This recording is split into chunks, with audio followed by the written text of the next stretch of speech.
So in this video I'm going to be talking about metabolism, and we know that one of the major mechanisms by which organisms catabolize or degrade large molecules can be through glycolysis using the Kreb cycle and the electron transport chain.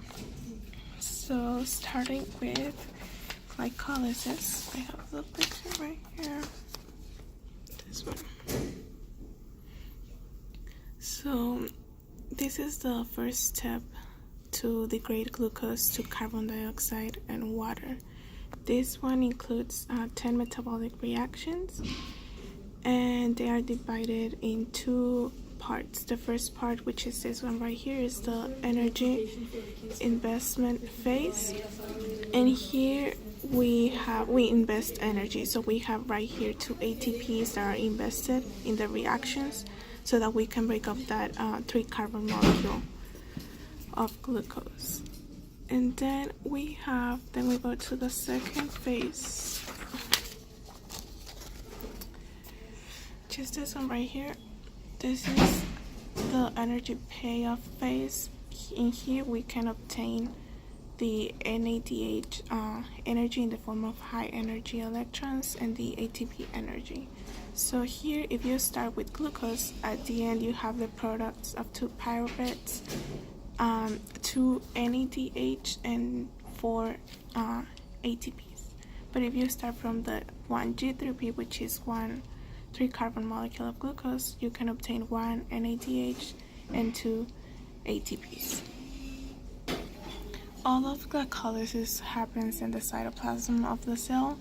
After we get the pyruvate, which is a product of glycolysis, we can then move to the citric acid cycle or the Krebs cycle. In here, this happens in the mitochondria, and first the pyruvate has to go through oxidation once it enters the mitochondria. So there are 3 steps. First, there is a release of CO2 when we're converting pyruvate to acetyl CoA. And then, so first we have the release of CO2. Then we have a redox reaction where high energy electrons are transferred to NAD. And we then have the addition of coenzyme A to the 2 carbon fragments of the reaction. This then forms the acetyl CoA, and then we can have right here, and then we can have all these reactions. All this includes 8 steps, and in the very first one, we then add acetyl CoA. We add acetyl CoA to a 4 carbon molecule to then form a 6 carbon molecule, which will be citrate, and then we begin the other steps.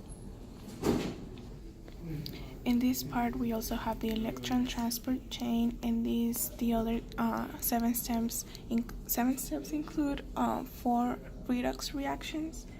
3 of them uses NAD as the electron acceptor, and 1, which are these right here, NADH, NADH, and NADH. We have 3, and then 1 FAD as the electron acceptor, and then at the end we are gonna have oxygen as the last electron acceptor, which can be called as the trash can. And so all this is happening in the mitochondria matrix. And to end this video, I'm gonna explain 2 major functions of the electron transport chain, which is the last step to convert glucose to carbon dioxide and water. So the first function is that it accepts electrons from the high energy electron carriers, and that are reduced in redox reactions in glycolysis and the Krebs cycle, and it transports all those electrons along the chain. And in the second one, the second function is that the energy lost by the electrons is used to translocate protons from the mitochondrial matrix into the intermembrane space, and then this forms the chemiosmotic gradient that we have, or also called as the proton motive force, that provide the energy for the synthesis of ATP.